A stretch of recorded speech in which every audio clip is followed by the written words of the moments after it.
विपक्ष का कहना है, जबकि अविश्वास प्रस्ताव पत्र अभी लंबित है।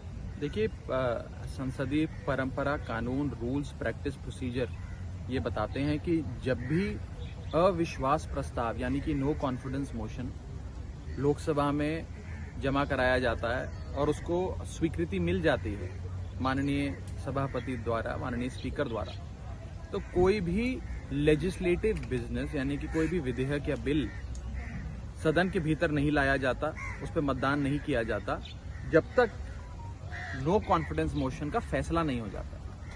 लेकिन इस बार हम देख रहे हैं कि तमाम रूल्स, प्रोसीजर्स, कन्वेंशंस को ताक पे रखते हुए बिल पे बिल लाए जा रहे हैं, विधेयक पे विधेयक इंट्रोड्यूस किए जा रहे हैं और उन्हें पारित भी किया जा रहा है। ये दुखदाई है और ये सीधे तौर पे वायलेशन है संसदीय परंपरा का, संसदीय रूल्स प्रोसीजर्स का, संसदीय कानून का। और मेरी अपील रहेगी केंद्र सरकार से और सभापति जी से कि कृपया कर जब तक नो कॉन्फिडेंस मोशन का फैसला नहीं हो जाता, उस पर बहस, चर्चा और मतदान नहीं हो जाता, तब तक कोई लेजिस्लेटिव बिजनेस ट्रांजैक्ट नहीं होना चाहिए लोकसभा में। सर, विपक्षी गुट मणिपुर अपने सांसदों को भेज रहा है, क्या उद्देश्य है इसका?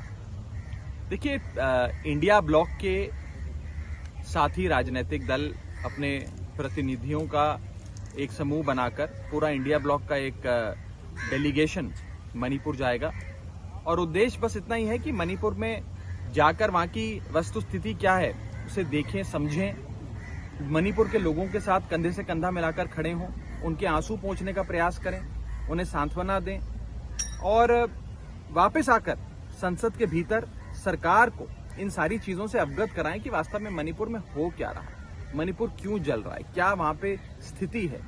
जो खबरें आ रही हैं वो तो ये बताती हैं और यहां तक कि मणिपुर के अपने बीजेपी द्वारा अपॉइंटेड गवर्नर, वहां के बीजेपी के एमएलए, वहां पे जो भारतीय जनता पार्टी के अपने पदाधिकारी हैं, वो ही चीख कर कह रहे हैं कि मणिपुर जल रहा है, हजारों लोग बेघर हो गए, न जाने कितने लोगों की जानें चली गई, crimes against women, crimes against humanity चरम पर हैं। तो ये सारी चीजें बहुत मन को विचलित करती हैं, इसीलिए एक डेलीगेशन, एक वफद इंडिया ब्लॉक की ओर से मणिपुर भेजा जा रहा है। सर, मणिपुर वीडियो की जांच सीबीआई अपने हाथ में लेगी, किस तरीके से देख रहे हैं? देखिए, जैसे अंग्रेजी में कहते हैं ना, too little too late. CBI को जांच देना, सौंपना 80-85 दिन घटना को हो गए उसके बाद एक विषय है, लेकिन पिछले 80-85 दिन से जब से मणिपुर जल रहा है, वहां सरकार क्यों अभी तक बर्खास्त नहीं की गई? भारत के अनुच्छेद 355, 356 का पालन क्यों नहीं किया गया? और दो महत्वपूर्ण सवाल मेरे जहन में आते हैं। मणिपुर एक छोटा राज्य है जिसमें मात्र 2 लोकसभा सीटें हैं। अगर मणिपुर 2 लोकसभा सीटों वाला राज्य नहीं होता, लेकिन उत्तर प्रदेश जैसा 80 लोकसभा सीटों वाला बड़ा राज्य होता, या बिहार जैसा 40 सीटों वाला बड़ा राज्य होता, तो क्या अभी तक मणिपुर की सुध लेने के लिए केंद्र सरकार का कोई मंत्री या प्रधानमंत्री जी खुद नहीं गए होते?